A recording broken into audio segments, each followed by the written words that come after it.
So this is a Sterling Eccles Quartz. Just going to take you around the van and show you how it operates. In front of the van we've got the jockey wheel, hitch and handbrake. We'll demonstrate these to you in person here on site.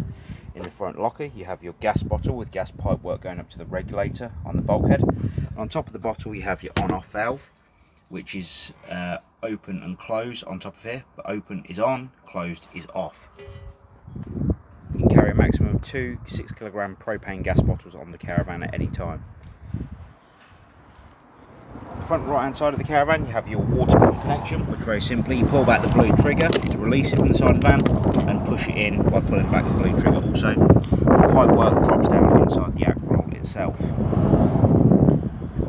The wind down legs are there to stabilise the caravan while it's on site. You would never lift the caravan with these legs, it is just to stabilise it. Then got your heating and hot water fluid cover, which you need to remove, so that is normally on there. You pull it up and remove it before you ignite anything on gas inside of the caravan.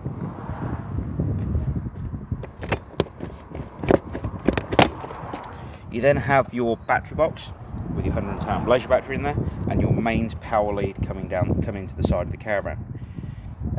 You'd always make sure the power's turned off at the socket on the site before you plug the power into the caravan, and the internals on the caravan are also turned off. Then you turn on the power on site and turn on the caravan afterwards.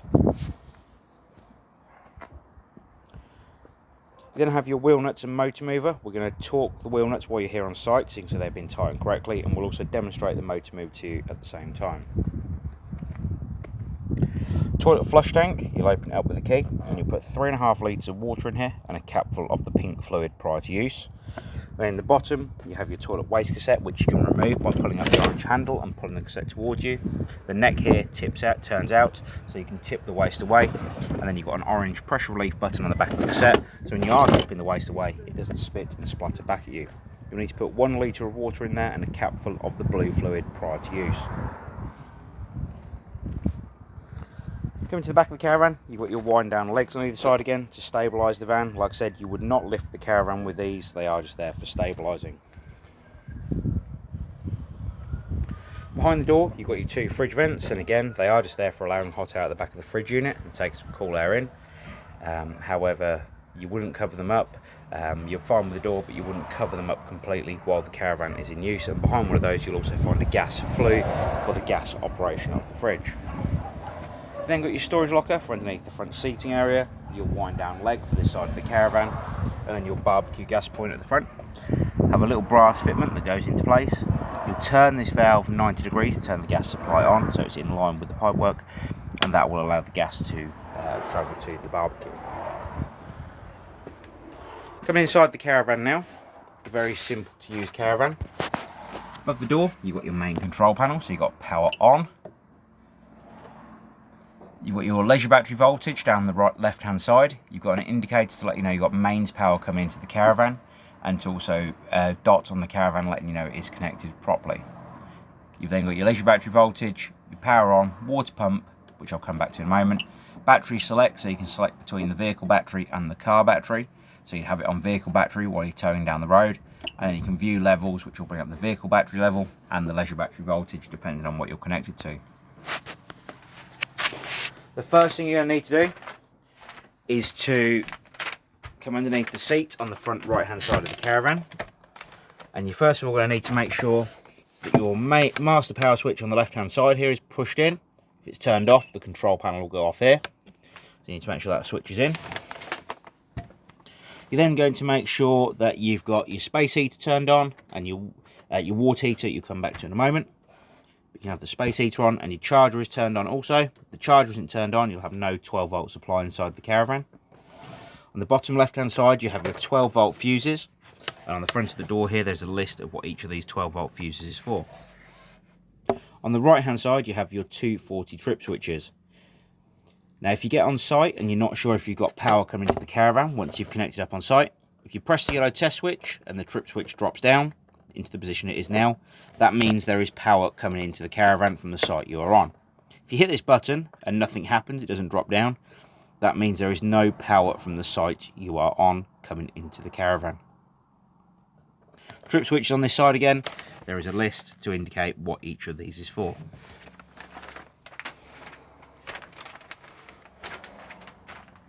To fill the water system, you're going to also be underneath this seat, and you're going to find the yellow drain down valve. Now the yellow drain down valve is just going to be just there in front of the camera, and that valve needs to be parallel with the floor prior to filling the system up.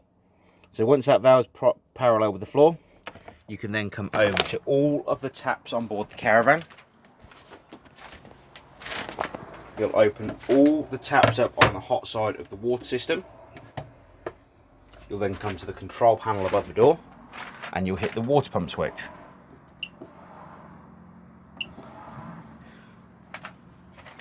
Once the water is pumped through the system completely, as you're about to see, you'll get water running out of every tap continuously on board the caravan. Once you have got water coming out of every tap continuously, you can shut all of the taps back off, and then you can start thinking about warming the water on board the van. So that's where the water heater switch underneath the seat comes in. This switch here is your electric water heating. So once you turn that on and you connect it to mains power, the water heater will start warming up the electric will start warming up the heating element inside the water tank, and that will produce the hot water.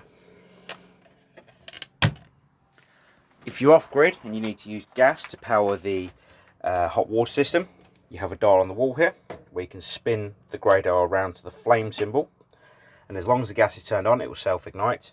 In the back of here, you'll get a green pilot light, and if that stays lit on its own without the red fail light coming on, it means it has ignited. In a moment, the red fail light will come on because the gas is currently turned off. On gas, you can actually control the water temperature between 30 and 70 degrees of water temperature. When you're on electric, it is a preset temperature around 35 to 40 degrees. However, you would need to use the gas operation to boost the water system while you are showering on board the caravan. So you would need to turn this on, get it to warm up, and then you'd set the temperature to around 45-50 degrees, so it's higher than the temperature of the element inside the water tank. You can turn the gas supply back off when you turn it to the off position just here. If you're on a site where you've got mains power and you want to heat the caravan, as in heating wise, by electric, you have this dial just here with this grey dial again. You can select 500, 1000 or 2000 watts of power coming into the caravan. So for instance, you can select 500 down the side here, and then you can control the temperature of the heater on the dial in the centre here. The higher you go with the number, the hotter the heater will be. Turn the heater off, you can spin it back to the off position just here, and it'll isolate the power to the heater. The heater also works on gas, and it's very simple to operate. Again, you'll make sure the gas is turned on. You'll spin this dial round to between 10 and 9, hold down the gas valve, and once it ignites, you'll have a pilot light in this window down the front of the heater. Once it has ignited, you'll continue to hold down the gas valve for a further 5 to 10 seconds, then slowly release the valve and check to see if the pilot light is still lit. You can then control the temperature of the heater on the dial on top. On the left hand side of the heater at the top, you have your options for your blown air heating. Now the blown air heating will come out these vents around the caravan, a bit similar to what something similar to what you've got in your car. You'll be able to control whether the heat comes out the front of the heater, which is this dot here on the front, indicate that it comes out the front. Continuous blown air with the wave symbol is here, so now the heat will be coming out these vents around the van, and you can control the fan speed for that on this dial on top. The A on the right hand side is basically a thermostatic blown air where it cuts in and out with the thermostat on board the van, so if the caravan hits temperature, the blown air will turn back off. Fridge, very simple to use. You've got the power button on the front, so the fridge can be turned on. At the moment we're connected to mains power, as you can see, and I'll be able to control the fridge temperature on the button on the right hand side. Obviously the more bars that are darkened out on here will mean the fridge is colder. Press the power button, press the option button on the left hand side, and it will change the power source you're using. So at the moment it's flashing the battery symbol, always got the battery symbol there, and it's flashing the blue light. The blue light is flashing because we have no 12 volt power coming to the caravan from the car we are towing with. So that is just the 12 volt power from the car, not the 12 volt battery on board the caravan. You'd have the control panel above the door turned off, and then again you can control the temperature of the fridge on the button on the right hand side. You can also operate the fridge on gas. So as long as the gas was turned on, again, it would self-ignite on gas. If it fails to ignite, it would flash the blue pilot light here in the middle, and it would also come up with an error code 9 on this right hand side and a spanner symbol.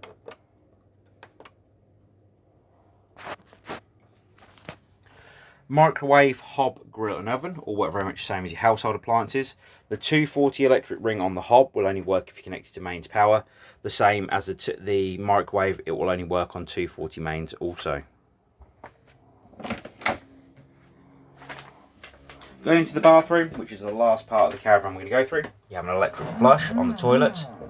You have a toilet to full indicator light here that will illuminate red when the toilet waste cassette is completely full. The toilet seat itself turns for your convenience.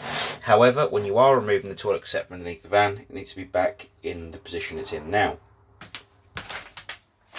Also below the toilet you have your grey waste handle. If the grey waste handle is pushed across towards the wall on the left hand side, it means the flap's open so the loo can be used. If it's shut in this position, it will stop any smells coming up inside the caravan while you're not using it, and also it will allow you to remove the cassette from underneath the van. If that is open, it will lock the cassette in place, the same as if the toilet is turned.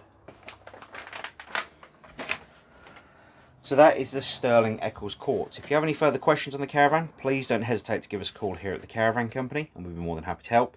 We appreciate the business, and we look forward to seeing you here on site soon when you collect your caravan. Thank you for now. Bye bye.